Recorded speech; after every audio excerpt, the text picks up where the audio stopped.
ভিডিওটি দেখার আগে সবার কাছে ছোট্ট একটি রিকোয়েস্ট করতে চাই, প্লিজ প্লিজ প্লিজ যারা ভিডিওটি দেখবেন সবাই একটা করে সাবস্ক্রাইব করে দিবেন। আপনাদের ভালোবাসা পেলে এমন ভিডিও আরো উপহার দিব। ভিডিওগুলো বানাতে অনেক কষ্ট হয়, আমি জানি। ভিডিওটি অনেক মানুষই দেখবেন, প্লিজ একটা করে সাবস্ক্রাইব করে দিবেন। সবাইকে পুরো গল্পটি দেখার জন্য অনুরোধ রইল। ভর্তি মানুষের সামনে ইমরেত ভাইয়া আমাকে ধুমাইয়া একটা থাপ্পড় মেরে দিয়েছে। আমি গালে হাত দিয়ে চোখ নিচু করে দাঁড়িয়ে আছি, আর এক হাত দিয়ে চোখের জল মুছছি। পুরো নাম আদ্রিস চৌধুরী ইমরেত। দেখতে মাশাআল্লাহ তাদের বংশের সবচেয়ে সুদর্শন পুরুষ, সাথে লম্বার দিক দিয়েও। বয়স 28 ওনার। অলওয়েজ গম্ভীর মুখের আর ফর্মাল লুকে থাকা ওনার অভ্যাস। কথা তো বেশি কমও বলে যে সব কথার ওনার হ্যাঁ বা না এর মধ্যেই শেষ। ওনার কথায় হেরফের যদি হয় ওনার বাড়িতে, তাহলে তো ওই দিন যুদ্ধ লেগে যায়। দেশের সফল ব্যবসায়ী প্লাস ডাক্তার হওয়ার সুবাদে তিনি বিভিন্ন বিজনেসম্যানদের কাছ থেকে তার মেয়ের জামাই হওয়ার অনেক প্রস্তাবও পেয়েছে, কিন্তু উনি মনে হয় সালমান খানের পথ অনুসরণ করতে চান, অর্থাৎ আজীবন সিঙ্গেল থাকার পণ করে আছেন। আমি ফারা আক্তার নিধি, বয়স 19, এইবার অনার্স প্রথম বর্ষের স্টুডেন্ট। আমার বাবা মায়ের সাথে গ্রামে ছিলাম, কিন্তু গ্রামে যে মেয়েরা থাকে তাদের খুব দ্রুত বিয়ে দিয়ে দেয়। ওখানকার এক জমিদারের ছেলে রকি আমাকে একদিন স্কুলে যাওয়ার পথে দেখেছিল। সেই থেকে প্রচুর ডিস্টার্ব করত, যেখানে সেখানে মারামারি করত কেউ আমার সাথে কথা বলতে আসলে। ওর ভয়ে কেউ আমার সাথে মিশতো না। একদিন রকির বাবা বিয়ের প্রস্তাব নিয়ে আসে। না করে দিতে পারছে না, এই প্রস্তাব করলে আমার বাবা মায়ের গ্রামে থাকা মুশকিল হয়ে যাবে। তবুও বাবা না করে দিতে জমিদার সাহেব কিছু না বলে চলে যান, কিন্তু তার ছেলে রকি এসে অনেক ঝামেলা করে, নানান হুমকি দিয়ে যায়। বাবা মা উপায়ন্তর না পেয়ে আমাকে তার খালাতো বোনের ছেলের কাছে, অর্থাৎ এই যমরাজ লোকটার কাছে ক্লাস 10-এ থাকতেই আমাকে পাঠিয়ে দেন। পরিচয় তো হলো, এবার চলুন এত সৃজনশীল থাপ্পড় খাওয়ার রিজনটাও জেনে আসি। ফ্ল্যাশব্যাক। ফ্রেন্ডদের সাথে কলেজ শেষে আড্ডা দিতে রেস্টুরেন্টে এসেছি। আমরা মোট 10 জন ছিলাম। তার মধ্যে আমাদের ছেলে ফ্রেন্ড ছিল 4টা, আর আমি সহ মেয়ে ছিলাম 6টা। সবাই খুব মজা করতে করতে রেস্টুরেন্টে আসছি। খাবারের টেবিলে বসে খাবার অর্ডার দিয়ে বসে আছি। আমি রেস্টুরেন্টে আসলেই চাউমিন খাবই খাবো। চাউমিন খাওয়ার জন্য আমি টাকা খরচ করি না, হেঁটে বাড়িতে চলে আসি। আমি চাউমিন অর্ডার দিয়ে বাকিটা তাদের অর্ডার দিয়ে বিভিন্ন গল্প গুজব করতে ব্যস্ত ছিল। আমি বরাবরের মতো চঞ্চল স্বভাবের মেয়ে, প্রচুর কথা বলতে ভালোবাসি। তবে কেউ যদি ক্লোজ হয়ে যায় তবে, না হলে আমি অপরিচিতদের কাছ থেকে সবসময় দূরেই থাকি। রেস্টুরেন্টটা 5 স্টার হওয়ার সুবাদে নামি দামি বিজনেসম্যানরা এখানে মিটিং এর জন্য আসেন। বড়লোক বাপের পোলারা ছুকরে মাইয়া পটাইয়া কেউ ডেটেও আসে, কিন্তু ভাই প্রেমে পড়তে পারলাম না কেন এখনো, এই নিয়ে আফসোস করি। তার মানে এই না যে আমার ব্যাচেলর লাইফ খুব দুঃখের। আমি আমার ব্যাচেলর লাইফ নিয়ে খুব খুশি, কিন্তু আশেপাশে লুতুপুতু কোনো প্রেম দেখলে মনে হয় আজ যদি কোনো বিএফ থাকতো, কিন্তু পরক্ষণেই ভেবে ফেলি যাক আল্লাহ বাঁচাইছে, এমন আপদ জীবনে নাই। ওয়েটার চাউমিন নিয়ে আসা দেখে আমি খুশিতে গদগদ হয়ে গেছি, কারণ চাউমিন দেখলে আমার মাথা ঠিক থাকে না। তবে সব সময় না, যখন ক্রেভিং জাগে তখন আর কি। আজ ক্রেভিং জাগছে যে চাউমিন খাবোই খাবো। ওয়েটার এদিকে আসতে দেখে আমি হাত বাড়িয়ে চাউমিন নিতে যাব, অমনি এক পিচ্চি বাচ্চা কই থেকে দৌড়িয়ে এসে আমার পায়ের সাথে ধাক্কা খেয়ে নিজে তো পড়ছেই আমার নিয়ে পড়েছে, সাথে আমার চাউমিন ফালায় দিয়েছে। আমার চাউমিন। নিচে বসে নিধি বলল, ওপরে তাকিয়ে দেখলো সুট পরা এক লোকের মাথায় চাউমিন পড়ে গেছে। লোকটি যখন ঘুরে তাকালো, নিধির কলিজার গলার কাছে চলে আসছে, কারণ চাউমিনটা আর কারো মাথায় না, যমরাজের মাথায় ঠুকো ইমরেতের মাথায় পড়েছে। নিধিকে তার ফ্রেন্ড শামীম তুলে উঠালো। নিধি উঠে দাঁড়িয়ে পড়লেও চলার শক্তি নেই। ইমরেতের চোখ দিয়ে মনে হচ্ছে আগুন বের হচ্ছে। সামনে এসে নিধিকে এক থাপ্পড় দিল, ব্যাস পুরো রেস্টুরেন্টের মানুষ ফ্রিতে সিনেমা দেখে নিল। বর্তমান। এটা হলো আমার থাপ্পড় খাওয়ার কাহিনী। বাপ মায়ের একমাত্র সন্তান হওয়ার সুবাদে কখনো জীবনে মার খাওয়ার সুযোগ হয়নি, কিন্তু যেদিন থেকে ওদের বাড়িতে এসেছি কখনো সোজা মুখে এই কুমড়ো পটাশ আমার সাথে কথা বলেনি। অলওয়েজ রেগে মেগে কথা বলে, মনে হয় ওর কোন পাকা ধানে মই দিয়েছি আমি। একে তো থাপ্পড় খাওয়ার জন্য গালটা ভীষণ জ্বলছে, কান্না আসছে খুব, কেঁদেও যাচ্ছি, চোখও মুছি, আবার চাউমিন আমার পড়ে গিয়েছে দেখে আরো ভ্যা ভ্যা করে কাঁদতে লেগেছি। বাসায় আসছে নিধি, কিন্তু ভেতরটা ধুকপুক করছে ভীষণ ভাবে। কারণ মার খেয়েছে বাইরে ঠিকই, কিন্তু বাড়িতে ওনারই। আবারও যদি থাপ্পড় মারে। থাপ্পড়ের কথা মনে হতে অটোমেটিক গালে হাত চলে গেল নিধির। কোন রকমের ভেতরে আসলো সে। পেছন দিক থেকে দুইটা পিচ্চি হাত নিধির কোমর ধরে বলল, ফুপি ধরে ফেলেছি। নিধি ফিক করে হেসে দিয়ে বলল, কে এমন দুঃসাহস করলো? আমি এই বাড়ির রাজকন্যা। বলেই সামনে এসে নিজের দুই হাত কোমরে রেখে বলল। নিধি বাচ্চাটাকে কোলে নিয়ে এই পাক দিয়ে বলল, কেমন আছে আমার রাজকন্যা? বলবো কেন? সকালে না দেখা দিয়ে তুমি চলে গেছিলে কেন? পিচি বলে উঠল, সরি পরি, আমি আসলে যখন তোমার ঘরে যাই তখন তুমি ঘুমিয়েছিলে, তাই আমি না ডেকেই চলে আসি।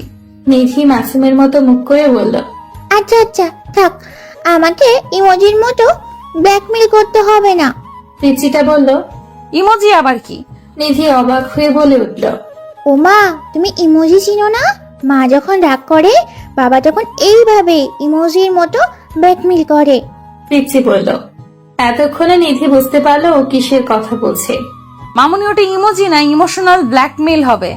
মাথায় হাত দিয়ে ওই হলো ব্ল্যাকমেল আছে তো নাকি? মুখ ভেঙচিয়ে বলল পিচি। মাহি, পেছন থেকে ডাক পড়ল। জি, অর্থাৎ মাহি আমার জামার পেছনে লুকিয়ে পড়লো আর বলল, সামনে এসে 28 বছর বয়সী নারী আসলো। ইনি হলেন ভাবি, অর্থাৎ ইমরেদ ভাইয়ার ভাবি, মেহবুব ভাইয়ার বউ। ইমরেদ ভাইয়ারা দুই ভাই, বড়টার বউ হচ্ছে মেহবুব ভাই। মেহবুব ভাইয়ের বউয়ের নাম স্মৃতি ভাবি। ভীষণ ভাবে ভালো উনি। এই নিধি, মাহিকে দেখেছ? নুডলসের প্যাকেট খুলে গার্ডেনে যে ছড়িয়ে আসছে। আজ ওর একদিন কি আমার একদিন। নিধি কিছু বলতে যাবে তার আগে ভাবি খপ করে মাহির হাত সামনে টেনে নিয়ে আসলো। রাগী চোখে মেয়ের দিকে তাকালে মাহি টুপ করে তার মায়ের গালে চুমু খেয়ে বলল, সরি মা। এরকম কাজ করলে কেউ কি আর রেগে থাকতে পারে? স্মৃতি ভাবিও হেসে দিল। মায়ের হাসি দেখে মাহি এক দৌড় দিল। আরে আসতে বাবা, পরি চাপাতো। স্মৃতি বলল। নিধি মা মেয়ের মুহূর্ত উপভোগ করছিল। ইস, সে যখন গ্রামে থাকতো তার মায়ের সাথে কতই না দুষ্টুমি করত। তুমি এমন গালে হাত দিয়ে আছো কেন? স্মৃতি ফ্রুকুচকে জিজ্ঞেস করলো। নিধি কি বলবে বুঝতে পারছে না, ভ্যাবাচাকা খেয়ে বসে আছে। আর বলবেই বাকি, যে তার গুণধর দেবর সামনে থাপ্পড় মেরেছে।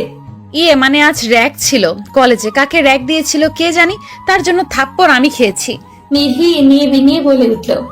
স্মৃতি গালের হাত সরিয়ে দেখলো 5টা আঙ্গুলের দাগ একদম বসে গেছে। ফর্সা মুখে মনে হচ্ছে লাল রক্ত জমাট বেঁধে গেছে। এ কি, কত জোরে মেরেছে তোমাকে? পুরো গালের কি অবস্থা। স্মৃতি আটকে উঠে বলল, আজ তোমার ভাইয়া আসুক। কোন বেয়াদবের দল এই হাল করেছে? ভার্সিটি যে সব কয়টাকে খবর নিতে বলব। স্মৃতি ভাবি রেগে গিয়ে কথাগুলো বলল। তারপর আমার হাত টানতে টানতে ডাইনিং এর চেয়ারে বসিয়ে আইস প্যাক ধরে থাকলো। আসলে ভাবি আমাকে প্রচুর ভালোবাসে। আমার সব প্রয়োজন উনি এক নিমেষেই বুঝে যান। ক্লাস 10 থেকে আছি এই বাসায়, কিন্তু উনি আমার মায়ের মতন সব জিনিসের খেয়াল রাখে। আসলে মেহবুব ভাইয়া আর ইমরাদ ভাইয়ার মা বাবা মারা যাওয়ার পর স্মৃতি ভাবি সংসারটা সামলে রেখেছে। এত নামি দামি মানুষ হয়েও এক চুল পরিমাণ অহংকার নেই।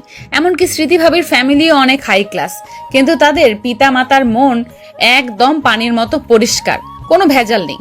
রাতের বেলা ইমরাদ ভাইয়া হসপিটালের ডিউটি সেরে বাসায় আসছে। মেহবুব ভাইয়া অফিস থেকে ফিরে এসেছে। মাহি বসে আছে আর সবার জন্য অপেক্ষা করছে। শেষ হয়ে দুই ভাই নামলো। স্মৃতি খাবার সার্ভ করছে, যে যা চেয়ারে অবস্থান করলো। নিধি কই? মেহবুব দেখতে না পেয়ে জিজ্ঞেস করে বসলো। নিধির খুব জ্বর, আমি খাবার খাইয়ে ওষুধ খাইয়ে আসছি। স্মৃতি বলল। সে কি, জ্বর হলো কিভাবে? মেহবুব অবাক হয়ে বলল। মার খেয়ে জ্বর আসছে। স্মৃতি বলল। কে মেরেছে? মেহবুব একটু মৃদু চিৎকার দিয়ে বলল, আমি মেরেছি। ইমরেদ গম্ভীর মুখে বলে উঠল। আর কি বলবে, দুজনেই চুপ হয়ে থাকলো। কারণ ইমরেদ শাসন করে নিধিকে একটু বেশি। কেন মেরেছো তুমি ফুফিকে? মাহি চোখ পাকিয়ে জিজ্ঞেস করলো। কারণ তোমার ফুপি ভুল করেছে। এখন কথা না বলে চুপচাপ খাও। ইমরেদ খাবার মুখে গুজে দিয়ে বলল। মাহি মুখ ভেঙচি দিয়ে তার মায়ের হাত থেকে খাবার খাচ্ছে। গভীর রাতে নিধির মনে হলো তার গালে কেউ হাত বোলাচ্ছে, নরম স্পর্শ পাচ্ছে, কিন্তু জ্বরের জন্য চোখ খুলতে পারছে না সে। জোর দিয়ে যখন চোখ খুললো, অন্ধকার ঘরে কিছুই দেখতে পেল না। ঘরের দরজাও তো লক করা, কে বা আসবে? আপনি খুব খারাপ ইমরেদ ভাইয়া, আপনার হাতের মার খাওয়ার জন্য আমি জ্বরে ভুগতেছি। দেখেন আপনার বউ হবে যখন, ওর হাতে মার খেয়ে আপনিও জ্বরে ভুগবেন। নিধি জ্বরের ঘোরে বিড়বিড় করে বলছে। নিধি জ্বরের ঘোরে বিড়বিড় করে বলাটা কারো কানে যেতে ব্যক্তিটি অন্ধকারের মধ্যেই বাঁকা হাসি দিল।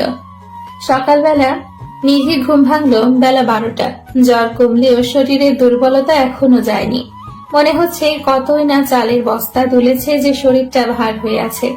ফ্রেশ হয়ে নিচে গেল। স্মৃতি ভাবি বসে বসে কাজ দেখিয়ে দিচ্ছে নতুন মালিদের। পুরনো মালি চলে গিয়েছে বয়স হওয়ার কারণে, আর পারছে না কাজ করতে, এই কারণে। তুমি ডাইনিং এ যাও, আমি আসছি। স্মৃতি ভাবি বলল। আমি মাথা নাড়িয়ে চলে গেলাম। কিছুক্ষণ বাদে সামনে পরোটা দিল ভাবি, কিন্তু মুখে দিতেই তিতা লাগলো। মনে হয় জ্বরের মুখে, এই জন্য খেতে পারলাম না। তখন ভাবি স্যুপ করে দিল। মাহিও স্কুলে গেছে, নয়তো ওর সাথে মজা করা যেত। কল বাজছে, দেখলাম শামীম ফোন দিয়েছে। বল। নিধি বলল। জ্বর হয়েছে রে, এই জন্য আসিনি। নিধি ক্ষীণ কণ্ঠে বলে উঠল। এদিকে একটা আননোন নাম্বার থেকে নিধির ফোনে কল এসে চলেছে। নিধি দেখেও অ্যাভয়েড করলো, যেহেতু চিনে না, দেখেও কি হবে। বেশ কিছুক্ষণ কথোপকথন চলল। যে ব্যক্তিটি ফোন দিয়ে বারবার ওয়েটিং পাচ্ছিল, সে রাগে সজোরে গ্লাস ভেঙে ফেলল। সন্ধ্যাবেলা নিধি আরামসে শুয়ে ফেসবুক চালাচ্ছে। নিউজ ফিডে এটা সেটা ফানি ভিডিও দেখছে আর হাসছে একটু পর পর। ইমরেদ নিধির রুমে এসে যখন দেখলো নিধি ফোনে কি দেখছে আর হাসছে, তখন নিধির কাছে এসে ফোনটা নিয়ে সজোরে ফোনটা ফেলে টুকরো টুকরো করে দিল। আল্লাহ, আমার ফোন! নিধি তড়িঘড়ি করে তুলতে গেলে ইমরেদ হ্যাঁচকা টান দিল। যেহেতু কাজের সময় তোমাকে পাওয়া যায় না, ফোনও তোমার কাছে থাকবে না। ইমরেদ দাঁত চেপে কথাগুলো বলে হনহন করে বেরিয়ে পড়ল। নিধির চোখে জল এসে গেছে। কেন তাকে দেখতে পারে না এই লোক? কি করেছে সে তার? ভাঙা ফোন হাতে নিয়ে বসে বসে কাঁদছে নিধি। নিধি অনেকক্ষণ যাবৎ ঘর থেকে বের হয়নি, আর বের হবে। নিজে নিজে বকবক করছে আর চোখের জল মুছছে নিধি। এদিকে ইমরেদ নিজের রাগ সংযত করতে পারছে না, দেখে ওয়াশরুমে চলে গিয়েছে। গোসল করে বেরোনোর পর একটু হালকা লাগছে, তবে নিধির ফোন ওয়েটিং এর কথা মনে পড়তেই আবারও মাথায় রাগটা ফুলে উঠছে। রাতের বেলা ডাইনিং এ যেয়ে ইমরেদ দেখলো নিধি খেতে আসেনি। নিধি কই? ইমরেদ গম্ভীর মুখে স্মৃতিকে প্রশ্ন করলো। ভাই, ও আসবে না, তুই খেয়ে নে। ঘরে বসে মাহি আর নিধি মিকি মাউস খেলতেছে। মেহবুব বলে উঠল স্মৃতি বলার আগেই। রাগে গাটা আরো রিরি করে উঠল ইমরেদের। কোন রকমে দাঁতের দাঁত চেপে মুখের ভেতরে খাবার গুজে উপরে চলে গেল। এদিকে মেহবুবের নজর গেল স্মৃতির শাড়ি ভেদ করে পেটের ওপর। চট করে শয়তানি করার বুদ্ধি মাথায় আসলো তার। পানি হাতে নিয়ে স্মৃতির পেটে হাত রাখলো মেহবুব। এরকম আক্রমণে স্মৃতি চিৎকার দিতে যেয়েও থেমে গেল, বুঝলো বাহিরে আছে, চিৎকার দিলে খারাপ দেখায়। কটমট করে মেহবুবের দিকে তাকালে সে খুব মনোযোগ দিয়ে চিকেন খাচ্ছে। এদিকে মেহবুব ভেজা হাত সরায়ও না, ভেতরে ভেতরে পৈশাচিক আনন্দ নিচ্ছে। স্মৃতি টেবিলের নিচ দিয়ে দিল এক গুঁতো মেহবুবের পায়ে। আহ! মেহবুব ব্যথাতে বলে উঠল। স্মৃতি দেখলো মেহবুব হাত সরিয়ে দিয়েছে, দেখে হাত ছেড়ে বাঁচলো। আরেকবার এমন করলে তোর সব কয়টা হাড় ভেঙে দিব আমি। রাগে গিজগিজ করতে করতে ডাইনিং ত্যাগ করলো স্মৃতি। লেটস সি বেবি, রুমে যাও। তোমার কপালে কি আছে দেখবে, তখন দেখবে। মেহবুব শয়তানি হাসি দিয়ে বলল, ইমরেদ সার্জারি নিয়ে একটু কথা বলছে অফিসের লোকের সাথে।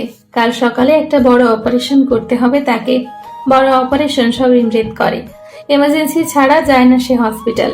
বাকি সময় ব্যবসায় লোকজন ভাবে এত ট্যালেন্ট কিভাবে আসে, দুই দিক সামাল দেয়। ইমরেদ কথা বলতে বলতে চোখ আটকে গেল সামনের বেলকুনিতে। সামনের বেলকুনিতে নিধি ইজি চেয়ারের ওপর গুটিসুটি মেরে মাহিকে বুকের ওপর রেখে ঘুমিয়ে গেছে। ইমরেদ প্রয়োজনীয় কথা শেষ করে মাহির রুমে রওনা দিল।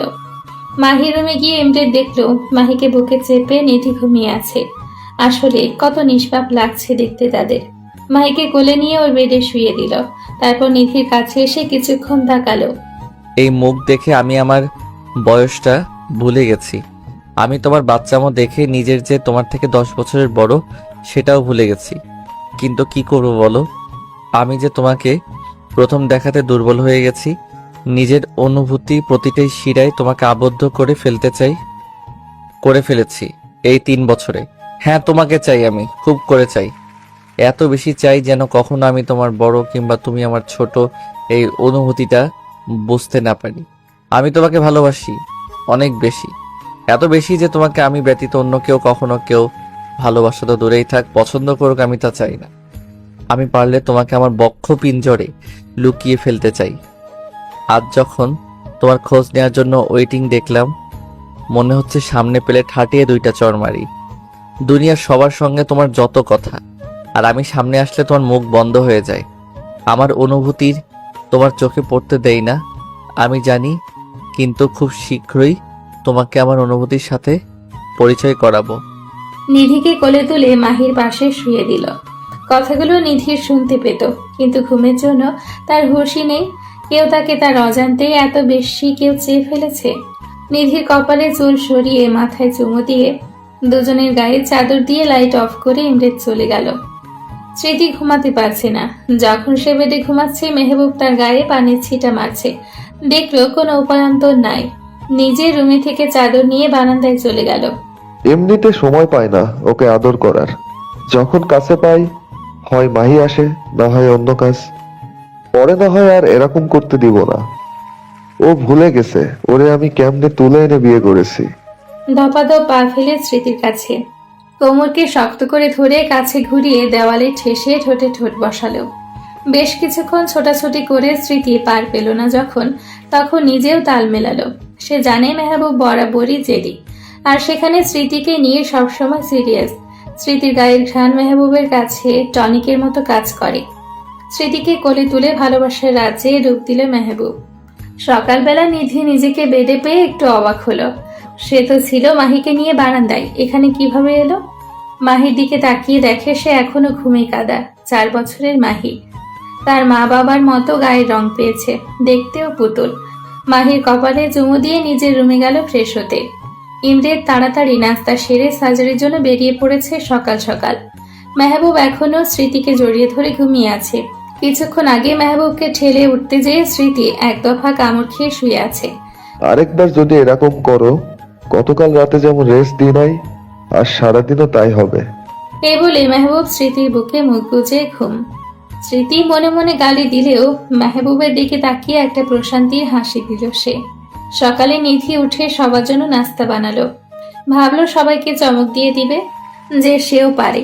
এদিকে নিধি ফ্রেশ হয়ে ক্যাম্পাসে যায়, আর সেখানে যোগাযোগ করে হোস্টেলের সিট ফাঁকা আছে কিনা খোঁজ খবর নেয়। বন্ধুরা ফোন দিয়ে পায় না নিধিকে, এজন্য জিজ্ঞেস করছে ফোন অফ কেন। কি বলবে বুঝতে না পেরে নিধি কথা কাটিয়ে অন্য কথা তুলে ব্যস্ত হয়ে পড়ল। ইমরেদ সার্জারি শেষে ফ্রেশ মুড নিয়ে কেবিনে আসছে। তার অপারেশন সাকসেস হয়েছে, এমন কোনো রেকর্ড নাই যে সে হিট করে নাই। কোনো অপারেশন তার আনসাকসেসফুল হয়নি। বেচারি গান না শুনে থাকতে পারে না। ফোন নাই কিভাবে যে আছে। বাসার লোকের সাথে সে ল্যান্ডলাইনে কথা বলল। আমার দেয়া ফোন নিবে না জানে সে, স্মৃতি ভাবিকে দিয়ে দেয়াবে। বাঁকা হাসি দিয়ে ভাবছি ইমরেদ। ফোন বাজছে ইমরেদের। রিসিভ করে দেখলো তার গার্ডের নাম্বার এটা। স্যার, নিধি ম্যাম হোস্টেলে সিট খুঁজছে। বেশ কয়েকজনকেও বলেছে। এখন ওর শামীম ফ্রেন্ডের সাথে বসে বলছে যে করেই হোক সিট খুঁজে দিতে। গার্ডটি বলল। গার্ডের কথাগুলো শুনে ইমরেদের ভালো মুডটা নিমিষেই বিষে পরিণত হলো। মাথার মধ্যে মনে হচ্ছে দপ করে আগুন জ্বলে উঠল। রাগগুলো কেমন চাড়া দিয়ে উঠছে। আজ এর বিহিত করেই ছাড়বে সে। ও যেন সিট খুঁজে না পায়।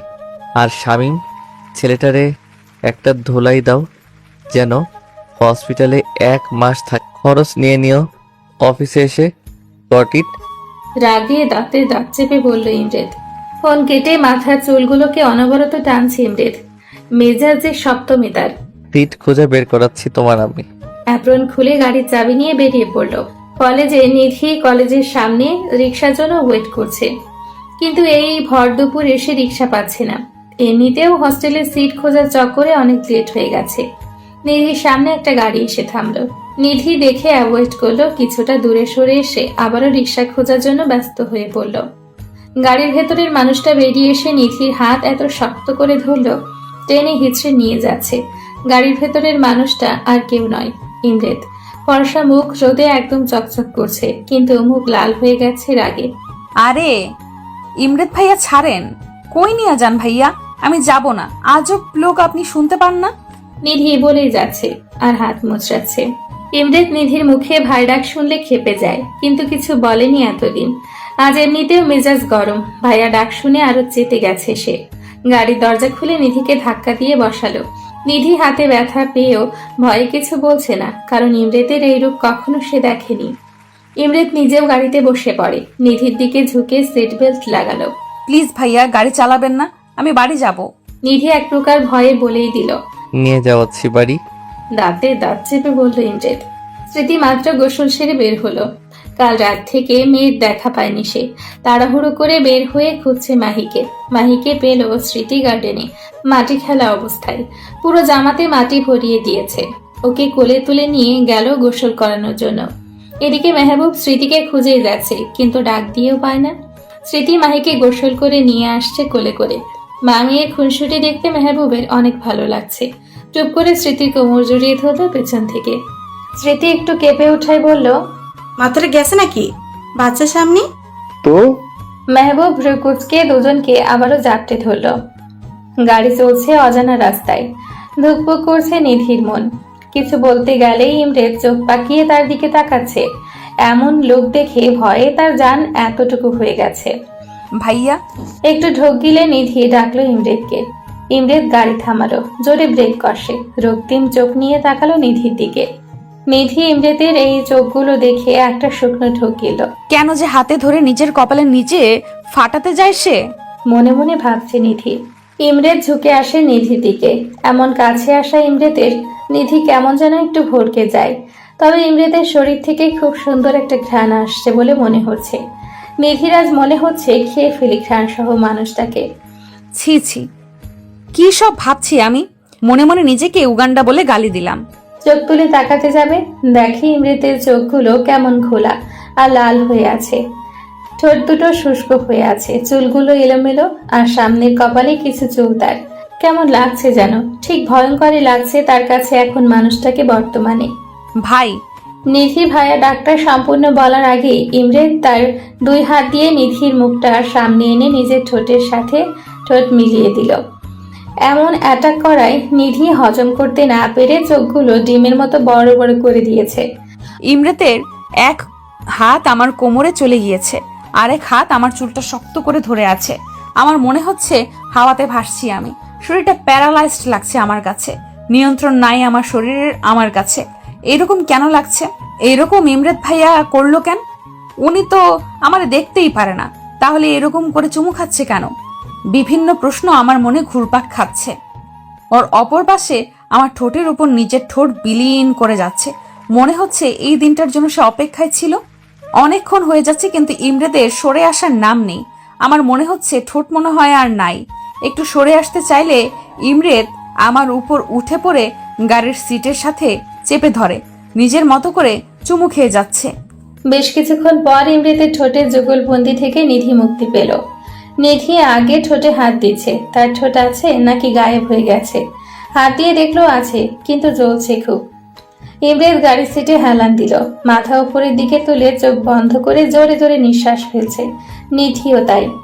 ইমরেদ চোখ বন্ধ অবস্থায় বলে উঠল, এইভাবে আমার ভিতর অধিকার আমি কখনো কাউকে দেইনি, কিন্তু তুমি যখন থেকে লাইফে আসছো আমার ভিতরটাকে প্রতিনিয়ত পুড়িয়ে ছারখার করছো।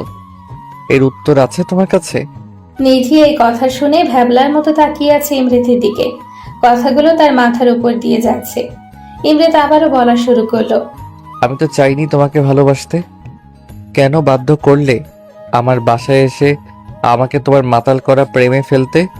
বলো কেন করলে? চিৎকার করে বলল ইমরেদ। একে তো ইমরেদের কথা তার মাথার উপর দিয়ে যাচ্ছে, দ্বিতীয়ত ইমরেদ যে তাকে ভালোবাসে এটা শুনে মনে হচ্ছে কেউ তাকে 10 তলা থেকে ফেলে দিয়েছে। ইমরেদ নিধির কাছে এসে তার ঠোঁটে হাত বোলালো বৃদ্ধা আঙ্গুল দিয়ে। নিধি এমন ছোঁয়াতে একটু কেঁপে গিয়ে সরে বসলো। খুব জ্বলছে তাই না বেবি? ইমরেদ ঘোর লাগা কণ্ঠে বলছে, বেবি শুনে মনে হচ্ছে নিধি ঝটকা খাইছে। মনে হচ্ছে ওরা ধরা কাটতে পারলে হতো। ঠোঁটটাকে একটু চেপে ধরল ইমরেদ। জ্বলছে এমনিতেই, তার উপর চেপে ধরাতে নিধি আসলে একটু ব্যথা পেয়েছে। এই জ্বলা ব্যথা সহ্য করে নাও। আমি এতদিন সহ্য করে এসেছি। নাও ইয়োর টার্ন। যে দহনে আমি পড়েছি বা পুড়ছি, এখন আমার এই আক্রমণগুলো দিয়ে তোমাকে মারবো। ইমরেদ কথাগুলো বলে ফোনে কাকে কল দিল। কাজ হয়েছে? ইমরেদ জিজ্ঞেস করলো তার গার্ডকে। Good job. বলে ফোন কেটে দিল ইমরেদ। আবারও নিধির দিকে তাকালো। সে চুপচাপ বসে আছে। প্রশ্ন অনেক চলছে তার মনে, কিন্তু জিজ্ঞেস করার সাহস সে পাচ্ছে না। ছোট মাথাতে এত চাপ নিও না। চাপ নিতে এতই ইচ্ছা হইলে আমাকে নাও, আমাকে নিয়ে ভাবো। বাট ডোন্ট ইউ থিঙ্ক সেখানে আমার জায়গাতে ভুল করে অন্য কারো বিচরণ হোক। আর ভাইয়া ডাকার এই বোকামিটা নেক্সট টাইম করবা না।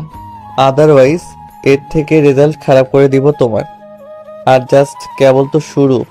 তোমার কাছে এই সব আমার অনুভূতির সংমিশ্রণগুলো তুমি এখন থেকে টের পাবে। বাঁকা হেসে গাড়ি চালালো ইমরেদ। আল্লাহ সব ছেড়ে মানুষরূপী ডাক্তার দানব আমার উপরে আছাড় খেয়ে পড়লো। নিধি নিজের মনে কথাগুলো বলছে। বাড়ি পৌঁছালো তারা দুজন। ইমরেদ গাড়ি থেকে নেমে টেনে নিধিকে নামালো। নিধি এক প্রকার রোবটের মতো ইমরেদের সাথে হাঁটছে। হাত ছোটাতে চাইলে ইমরেদের এক ধমক। সাহস দেখানোর ভুল করো না।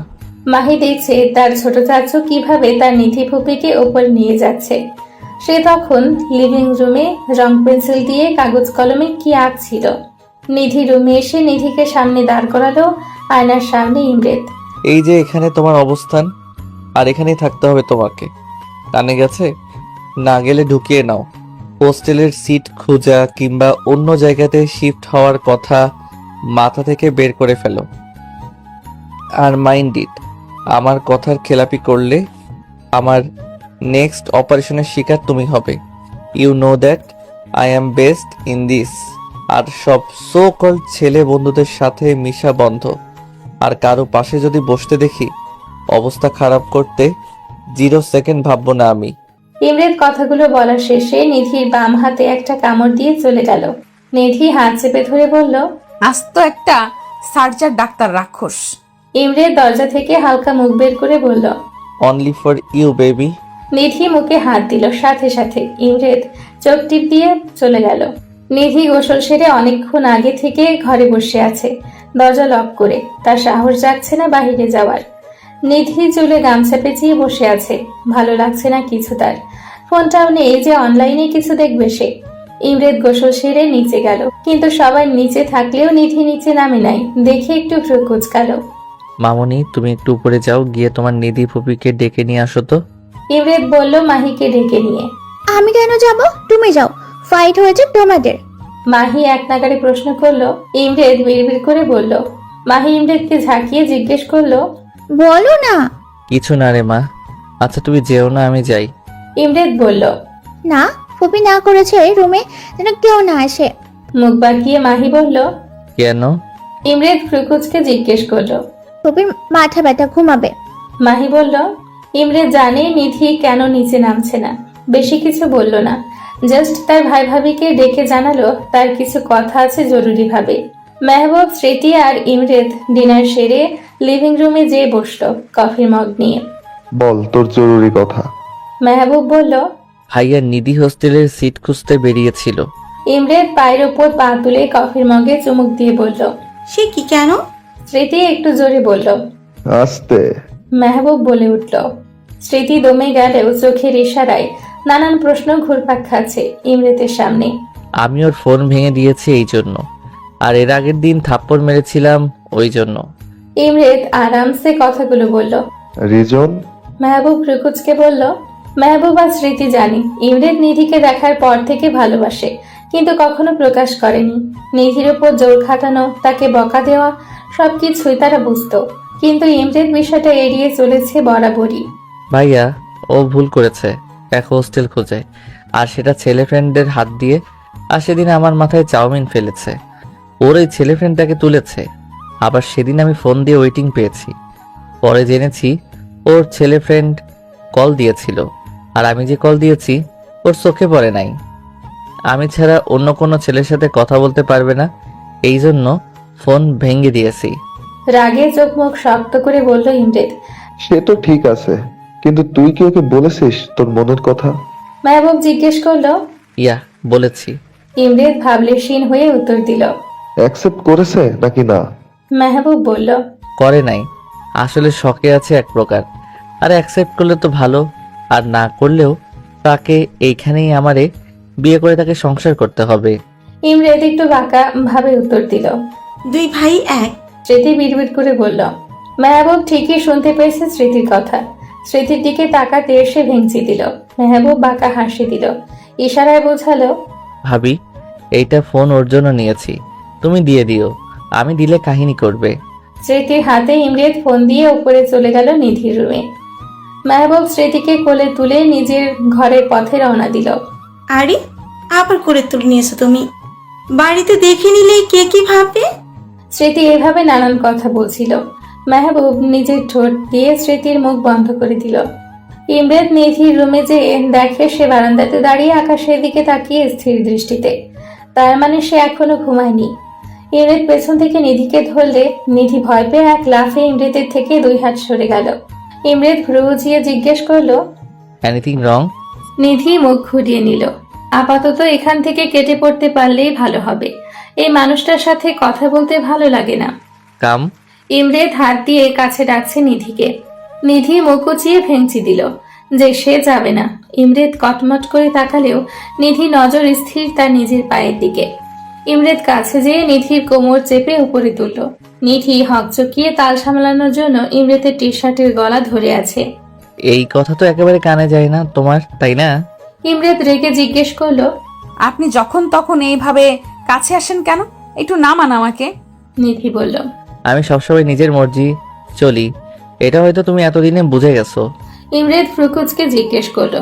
মাহি চলে আসবে প্লিজ ভাইয়া, ওর ঘুমানোর টাইমও হয়ে এসেছে। নিধি ভয়ে ভয়ে বলল। তো দেখবে তার চাচ্চু আর ফুপি কিভাবে রোম্যান্স করছে। নিধি কানে মুখ নিয়ে কথাগুলো বলল। নিধির এরকম নিঃশ্বাসের সাথে লড়াই করার ক্ষমতা নেই তার। কেমন যেন কুচকে গেল ইমরেদের বুকের মধ্যে। ইমরেদ আরেকটু শক্ত করে নিধির কোমরটা ধরল।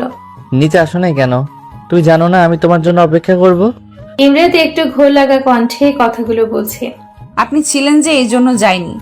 নিধি মুখ ভেঙচে কথাগুলো বললেও ইমরেদের দিকে তাকিয়ে সে বুঝতে পারল ভুল সময়ে ভুল উত্তর দিয়ে ফেলেছে।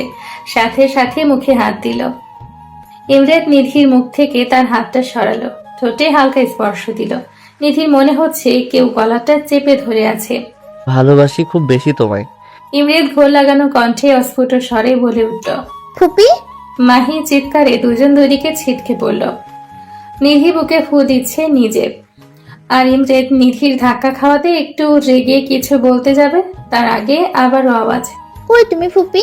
আমি ঘুমাবো, ভয় লাগে তো। মাহি বলছে। নিধি তড়িৎ গতিতে মাহির কাছে গেল আর কোলে তুলে নিল ওকে। নিজের ভাতিজি দেখি শাশুর প্রেমের কারণে হাত দিয়ে আসছে, বিয়ে হলে দেখা যাবে না। নিধি মাহিকে নিয়ে ঘুমাবে বাসর ঘরে। ইমরেদ নিজে নিজে বলল।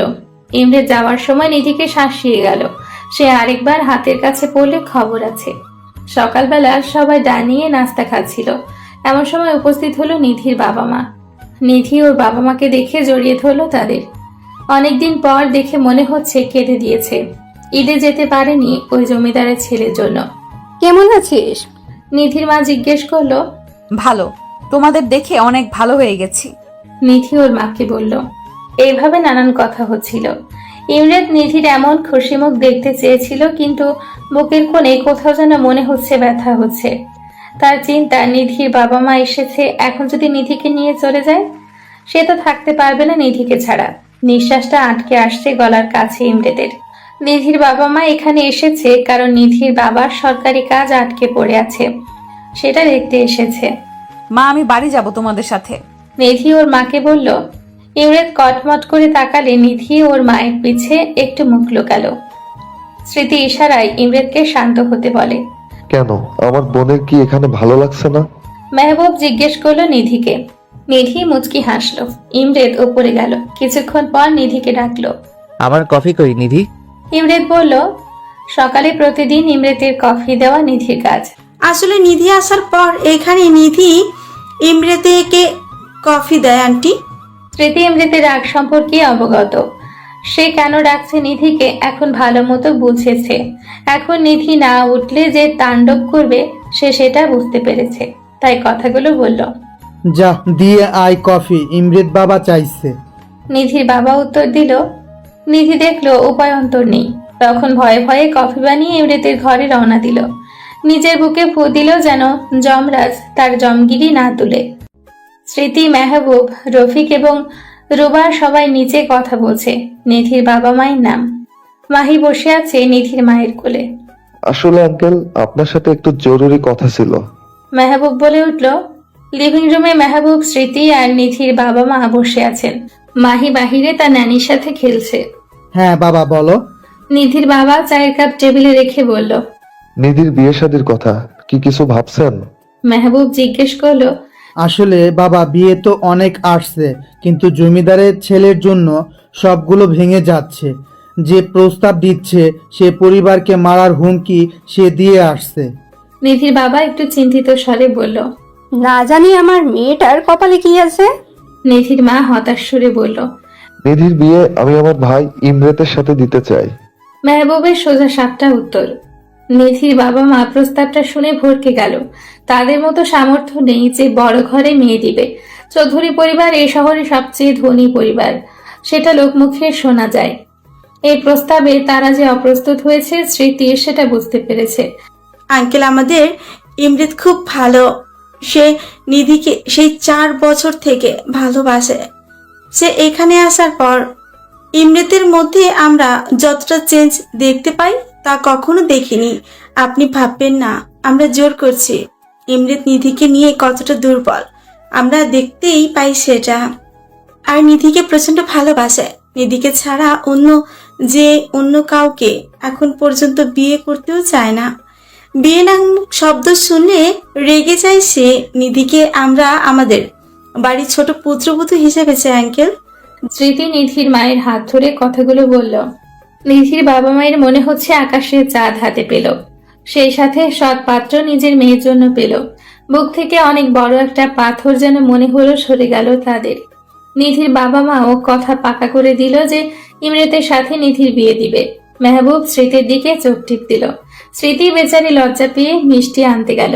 তাদের মধ্যে এই কথা হলো, নিধির প্রথম বর্ষ পরীক্ষা শেষে বিয়ে দিবে দুজনের। ততদিন কথাটা নিধির অজানা থাকুক।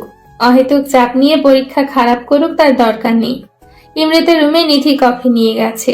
রুমে নক করলো, কিন্তু রেসপন্স না আসাতে ফিরে আসতে গেলে নিধিকে টেনে ইমরেত রুমের ভেতরে নিয়ে দরজা লক করে দিল।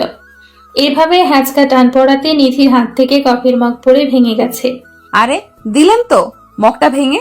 নিধি মুখ না তুলে কফির মগের দিকে তাকিয়ে কথাগুলো বলল। ইমরেতের সারা শব্দ না পেয়ে নিধি যখন মুখ তুলে উপরে তাকালো তখন ইমরেতের মুখটার দিকে তাকালো। ইমরেতের মুখ দেখে সে ভীষণ ভয় পেয়ে গেল। ইমরেতের মুখ ভীষণ লাল, দেখে মনে হচ্ছে মাথায় খুন চেপে আছে তার।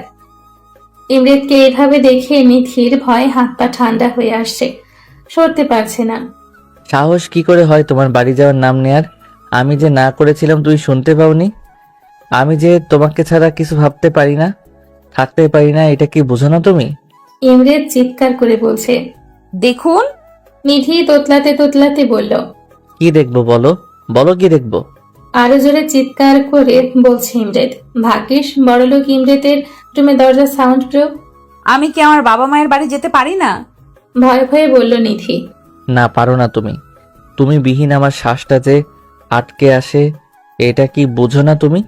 আবারও চিল্লিয়ে বলছে ইমরেত। আপনি আমার উপর এইভাবে অধিকার দেখাতে পারেন না। নিধি বলে উঠল। অধিকার? অধিকার চিনাস তুই আমারে?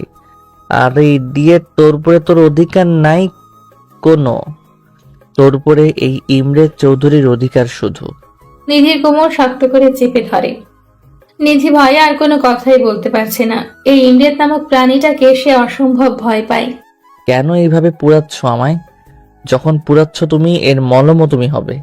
এই দহনে তোমাকেও মারবো আমি, আর সেখানে তোমার মর্জি হোক বা না হোক। ইমরেত শান্ত স্বরে বলল। ইমরে তার কোমরটা অনেক শক্তভাবে চেপে আছে, মনে হচ্ছে তার আঙ্গুল দেবে যেয়ে নিধির জামা ভেদ করে ভেতরে ঢুকে যাবে।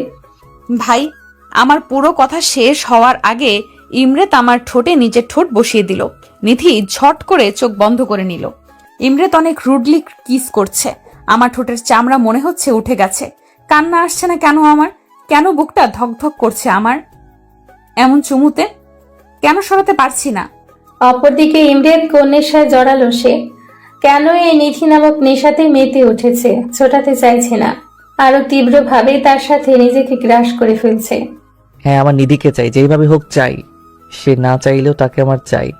আমি যে তুমিতে আসক্ত। চুমু দিতে দিতে ক্লান্ত হলেও ইমরেত ঠোঁট ছাড়ে নাই আমার, শুষে নিচ্ছে। এইদিকে আমার শ্বাস আটকে গেছে মনে হচ্ছে। বেশ অনেকক্ষণ পর ইমরেতের নিধির ঠোঁট ছাড়ল। দুজনে খুব জোরে জোরে নিঃশ্বাস ফেলছে। ইমরেত শান্ত হয়ে গেলেও নিধির নিঃশ্বাস এখনো ঘন ঘন পড়ছে। ইমরেত নিধির শরীরের সাথে মিশিয়ে নিল আরেকটু নিবিড় ভাবে। এই বাবু, এইভাবে শ্বাস ফেলে কেউ? আমি আর পারছি না তোমাকে ছাড়া নিজেরে নিয়ে ভাবতে। ইমরেতের ঘোর লাগানো কণ্ঠ শুনে নিধির শরীরের পশম মনে হচ্ছে দাঁড়িয়ে গেল। এইভাবে নিঃশ্বাস নিলে লোকে কি ভাববে? লোকদের ভাবনা I don't care, I only care about you. Imret নিধির কানে কথাটা বলল। শুনুন, তুতলে বলছে নিধি চোখ বন্ধ করে। নিচে যে সাফ মানা করবে যে তুমি যাচ্ছ না তাদের সাথে। যদি আমার কথার অপোজিট করো, আমি নিজেও জানি না তোমার কি করব আমি। ইমরেত চোখ মুখ শক্ত করে বলল। নিধি ঠোঁট মুছে দিল ইমরেত আলতো করে। নিধি এমন ছোঁয়াতে শিউরে উঠল। নিধি বাইরে যাওয়ার জন্য পা বাড়ালে ইমরেত পেছন থেকে নিধিকে ধরে ওর ঘাড়ে মুখ ডোবায়। নিধি থরথর করে কাঁদছে। তোমার ঘ্রাণে, তোমার ঠোঁটে, তোমার চুলে মাদকতা কাজ করে আমার জন্য।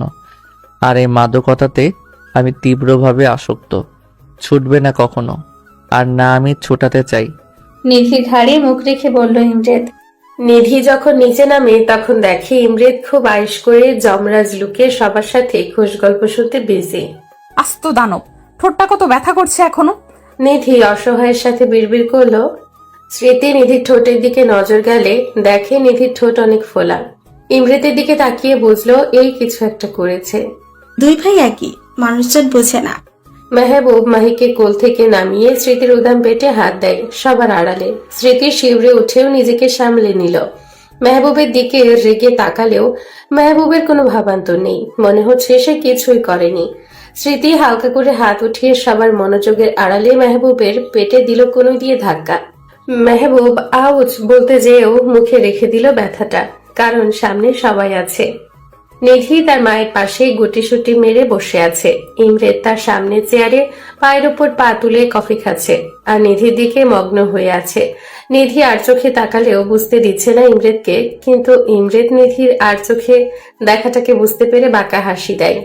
নিধির বাবা মাকে আর বলতে পারলো না যে তাদের সাথে যেতে চায়। যখনই তার মাকে সে কিছু বলতে চাইছে তখনই ইমরেত তার দিকে চোখ রাঙিয়ে তাকাচ্ছে। বেচারা নিধি না গিলতে পারছে না ইমরেতকে হজম করতে পারছে। এদিকে স্মৃতি ইমরেতকে সবার আড়ালে হাসতে হাসতে নিয়ে যায়। যার জন্য এত আমার গম্ভীর মুখ দেব ডেসপারেট হয়ে আছে, তাকে সারা জীবন তোমার করার জন্য তার বাবা মা তোমার ভাইকে কথা দিয়ে দিয়েছে। ওনারা কথা না দিলেও আর স্মৃতি না চাইলেও আমি ঠিকই ওর প্রথম বর্ষের পরীক্ষার পর তুলে নিয়ে যে বিয়ে করতাম। ইমরেত সোজা স্টাইলে বাঁকা জবাব। দুই ভাই একই, তোমার ভাইয়ের মতোই হইলে বেচারি নিধির কপালে কি আছে? স্মৃতি জানালো ঠাট্টা সুরে। ওর কপাল ভালো আছে, একদম ডাবল রোলে পাচ্ছে হ্যান্ডসাম জামাইকে। ইমরেত নাক ফুলিয়ে বলল। স্মৃতি হেসে তাদের কাছে রওনা দিল। আর ইমরেতও খুশি, স্মৃতির বাবা মা সবকিছু জানে আর কথাও দিয়েছে সে নিধি তার হবে। নিধির বাবার সরকারি যে কাজ আটকে ছিল, ইমরেত তার লোক দিয়ে ফাইল আইনিভাবে নিয়ে আসছে। সমস্যার সমাধানও হয়ে গিয়েছে। সন্ধ্যের দিকে নিধির বাবা মা সবাই চলে গেল। এমনিতেও নিধির বাবা মাকে এতদিন পর দেখতে পেয়েছে। জমিদারের ছেলের জন্য দেখতে যেতে পারে না গ্রামে। কান্নাকাটি করে বিদায় দেয় নিধি তার বাবা মাকে। নিধি নিজের চোখ ফুলিয়ে ফেলেছে। ইমরেত ইশারাতেই না করেছে কাঁদতে, কিন্তু নিধি যতবারই ইমরেতের দিকে তাকিয়েছে ততবারই আরো জোরে কেঁদেছে। মাহি বারবার এসে চোখ মুছে দিচ্ছে। ও ফুপি, তুমি কেটে দিলে কিন্তু আমিও কাটবো। সে জানায়, মাহির এমন কথা শুনে নিধি মাহির সামনে না কাঁদলেও রুমে যেয়ে ঠিকই কাঁদছে। স্মৃতি রাতে খাবারের জন্য ডাকলে দেখে কাদার জন্য মাথা ভার হয়ে গেছে, এখন আর উঠতে পারে না। আমি খাবো না ভাবিপু প্লাস আপু, আমি ভালোবেসে ডাকি, তোমরা খেয়ে ঘুমাও, আমার মাথা ধরেছে। স্মৃতি নিচে এসে ইমরেতকে জানালো। ইমরেত জানায় তারা খেয়ে নিয়ে ঘুমিয়ে যেতে, নিধিকে উনি খাওয়াবে। ইমরেত অফিসের কিছু কাজ সেরে হসপিটালের কিছু খোঁজ নিয়ে খাবার নিয়ে নিধির রুমে গেল। নিধির রুমে যেয়ে ইমরেতের শ্বাস আটকে যাওয়ার মতো অবস্থা। নিধির পরনের প্লাজো হাঁটু অবধি উঠে আছে, আর টি শার্টও উঠে আছে, হালকা ফর্সা পেটে দেখা যাচ্ছে। চুলগুলো এলোমেলো, কান্নার কারণে চোখে হালকা আর নাকটা অসম্ভব লাল হয়ে আছে নিধির। I have to control myself. নিজে নিজে বিড়বিড় করছে ইমরেত, কিন্তু যখনই নিধির দিকে তাকাচ্ছে সব উল্টে যাচ্ছে। 2-3টা বড় নিঃশ্বাস ফেলে নিধিকে ডাকলো ইমরেত। এই নিধি উঠো, খাও, খেয়ে মেডিসিন নিয়ে অফ যাও। ইমরেত ধীরে ধীরে বলল। নিধি ঘুমে বিভোর আর মাথা ব্যথায় ক্লান্ত থাকার কারণে ইমরেতের ডাকে সাড়া না দিয়ে পেট উল্টে দিল। পিঠ থেকে টি শার্টটা আরেকটু উঠে গেছে, ইমরেতের চোখ বেরিয়ে আসার উপক্রম। এই মেয়ের দেখি হুঁশ নেই ঘুমানোর সময়। বিয়ের পর একে তো আমার সাথে বদ্ধভাবে বেঁধে রাখতে হবে, রাতে কিংবা যখন ঘুমাবে। ইমরেতের আর কাঞ্চল হচ্ছে না, চলে যাওয়ার জন্য পা বাড়াতে যেও পারছে না। সে একটা একটা করে পা ফেলে নিধির কাছে গেল। নিধির পিঠের দিকে এক ধ্যানে তাকিয়ে আছে, চোখ আটকে গেল কোমরে থাকা লাল তিলে। ব্যাস, এটুকু ছিল কন্ট্রোলেস কেড়ে নেওয়ার জন্য ইমরেতের। আমি উপর হয়ে শুয়েছিলাম, ধীর পায়ে ইমরেত যেয়ে আমার পাশে বসলো। মাদকতা চোখ নিয়ে আমার তিলের দিকে এসে তাকিয়ে রয়েছে। ইমরেত যখন একটু ছুঁয়ে দিল আমার লাল তিলটার উপর আঙুল দিয়ে, তখন মনে হয় আমি ঘুমের মধ্যে কেঁপে উঠলাম। আমার কোমরের কাছে ইমরেতের ঠোঁট নিয়ে বেশ কয়েকটা চুমু দিয়ে আরো লাল তিলটাকে আরো রক্তাক্ত করে দিল, সাথে তিলের আশেপাশের জায়গাটাকেও। না খেয়ে ঘুমানোর শাস্তি প্লাস আমার ভালোবাসা। বাঁকা হেসে ইমরেত কথাগুলো বলে। নিধির গায়ের উপর চাদর দিয়ে বেরিয়ে গেল। নিধি খেলো না দেখে নিজেও খেলো না। সকালবেলা, যেহেতু আজ শুক্রবার সবাই বাসায় থাকবে, নিধির ঘুম ভাঙলো বেলা 9টায়। নিজেকে ফ্রেশ করবে আপাতত সে, যেহেতু না খেয়ে ঘুমিয়েছে সে। নাড়ি ভুড়ি খাওয়ার জন্য পেট থেকে এখন খাও খাও করছে। নিধির মাথাটা হালকা ভার হয়ে থাকলেও ঘুমানোর ফলে ফ্রেশ লাগছে। পাশে টি টেবিলে চোখ গেল নিধির। সুন্দর ব্ল্যাক কালারের র্যাপিং পেপারে মোড়ানো কিছু একটার উপরে লেখা স্মৃতি। নিধি এক্সাইটেড হয়ে তাড়াতাড়ি করে খুলতে যেয়ে র্যাপিং পেপারের ধারে আঙ্গুল কেটে ফেলেছে বলে ও রক্ত বেরোচ্ছে দেখে।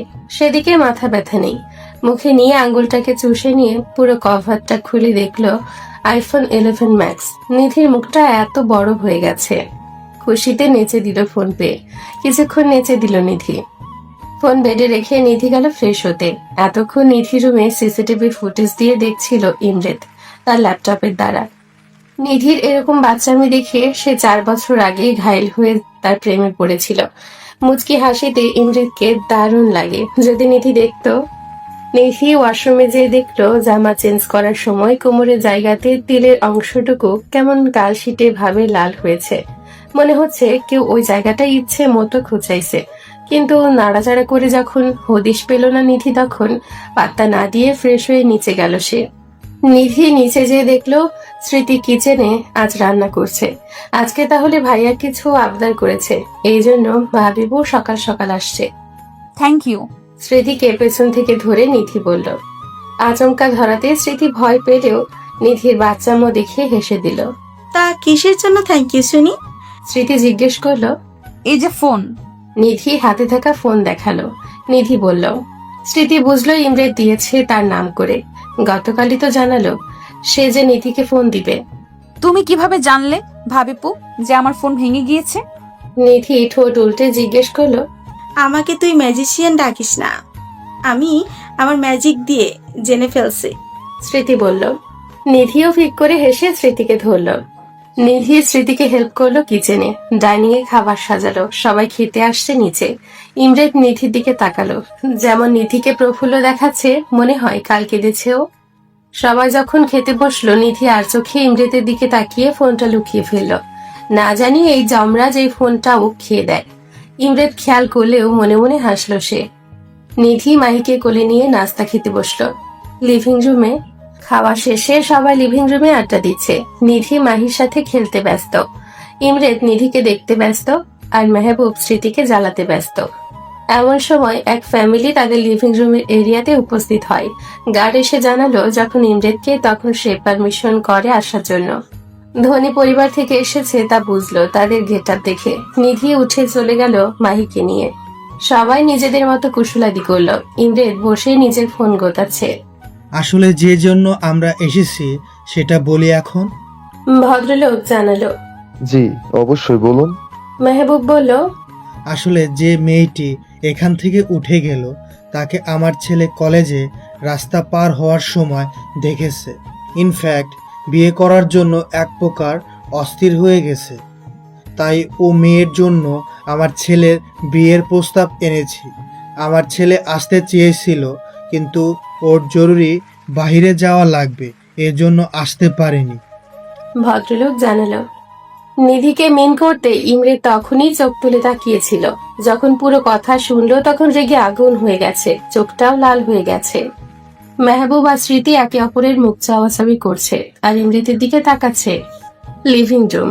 ইমরেতের হাত মুঠো করে বসে আছে, কপালে ভর দিয়ে। মেজাজ তার সপ্তমে উঠে আছে। Stop it. চিল্লিয়ে বলল ইমরেত। ভদ্রলোকের বউ ইমরেতের এমন ধমক শুনে ভয়ে লাফিয়ে সোফার উপর পা তুলে উঠে বসে গেছে। স্মৃতিও ভয় পেয়ে গেছে। মেহবুব জানতো এমন কিছু হবে। সে তার ভাইকে বলল, রিল্যাক্স ছোট, ঠান্ডা মাথায় কথা বল। মেহবুবের শান্ত জবাব। কিভাবে শান্ত হয়ে উত্তর দিব?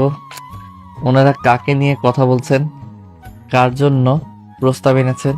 দাঁত মুখ খিচে জবাব দিল Imret. I know but they are not aware of this ভাই। মেহবুব উত্তর দিল। I don't care, please say them to leave from here. আরো চিল্লিয়ে বলল ইমরেত। ওগো, এই ছেলে কি পাগল হয়ে গিয়েছে? এমন চিল্লিয়ে উঠছে কেন একটু পর পর? ভদ্রলোকের বউ জিজ্ঞেস করছে তার স্বামীকে।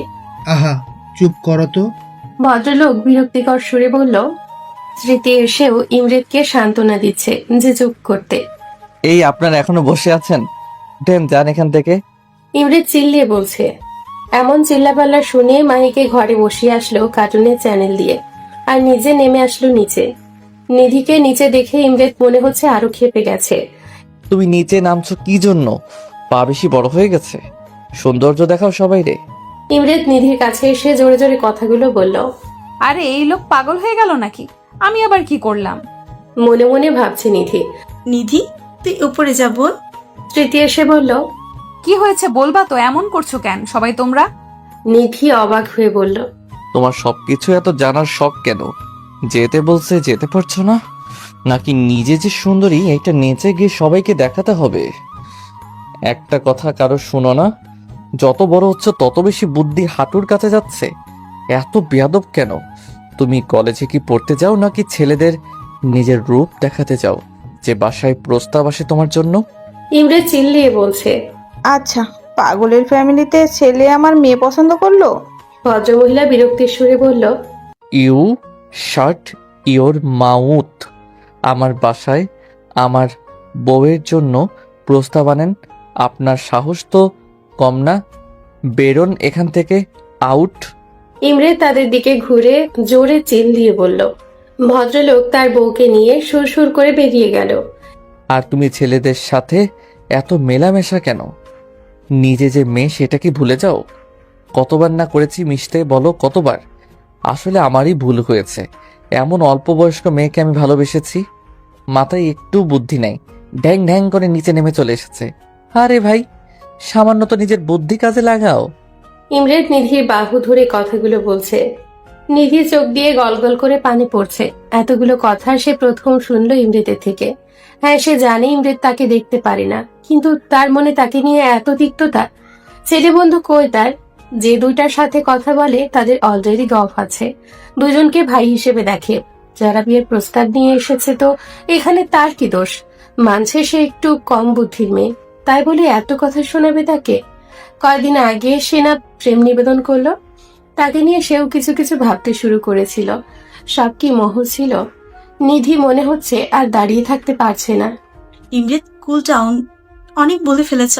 স্মৃতি আর কিছু বলতে যাবে, যার আগে ইমরেত বাধা দিল। ওকে বলো আমার চোখের সামনে থেকে চলে যেতে, আমি নিতে পারছি না ওকে আর। ইমরেত কড়া ভাবে বলল। স্মৃতির বিস্ময় হয়ে তাকিয়ে আছে যে রাগের শিকার হয়ে ইমরেদ নিধিকে যতগুলো কথা শোনালো এর ফল না তাকে পস্তাতে হয়। নিধির মনে হচ্ছে আকাশ থেকে পড়ছে ইমরেদের এই বিহেভিয়ার দেখে। নিজেকে সামলে নিয়ে উপরের দিকে যাচ্ছে, কিন্তু পাটাও মনে হচ্ছে। ধীর পায়ে রুমে যেয়ে মাহিকে তার মা ডাকছে বলে ঘরে দরজা বন্ধ করে দিল। নিধির বুক ফেটে কান্না আসছে। এরকম বকা কখনো কোনো দিন খায়নি সে। কি দোষ ছিল তার? সে তো জানতো না তার বিয়ের প্রস্তাব আসবে। সে জানলে কি নিচে নামতো? বাবা মাকে তার খুব মনে পড়ছে। বালিশ আঁকড়ে ধরে কেঁদেই যাচ্ছে। স্মৃতি পেছন পেছন এসে দরজা নক করে রেসপন্স পায়নি। টেনশনেই তার জানও শুকিয়ে যাচ্ছে। কি থেকে কি হয়ে গেল আজকে? অপরদিকে ইমরেদ নিজের রুমে সে নিজেকে লক করে বসে আছে। ঘরে জিনিসপত্র ভাঙচুর করেই যাচ্ছে, তারপরেও ক্ষান্ত হয় না সে। সাহস কি করে হলো আমার নিধির জন্য বিয়ে আনার? নিধির উপর শুধু আমার এই ইমরেদ চৌধুরীর অধিকার। নিধি শুধু আমার। সব কয়টাকে শেষ করে দিব যে আমার নিধিকে কেড়ে নেওয়ার জন্য আসবে। হাতে থাকা ফ্লাওয়ার ভাস ভেঙে বলল। যখন ইমরেদ একটু শান্ত হলো তখন তার টনক নড়ল। নিধির সাথে ক্রোধের বশে কি বিশ্রী বিহেভিয়ার করেছে মনে পড়তেই তার মাথাটা কেমন যেন ফাঁকা ফাঁকা লাগছে। তাৎক্ষণিকভাবে ইমরেদ নিজের রুমের দরজা খুলে বেরিয়ে পড়ল নিধির রুমের উদ্দেশ্যে। নিধির রুমে দরজা ধাক্কিয়ে চলে যাচ্ছে, কিন্তু নিধি দরজা খুলে না। আরে বড় লোকের ফুয়া, জানোস না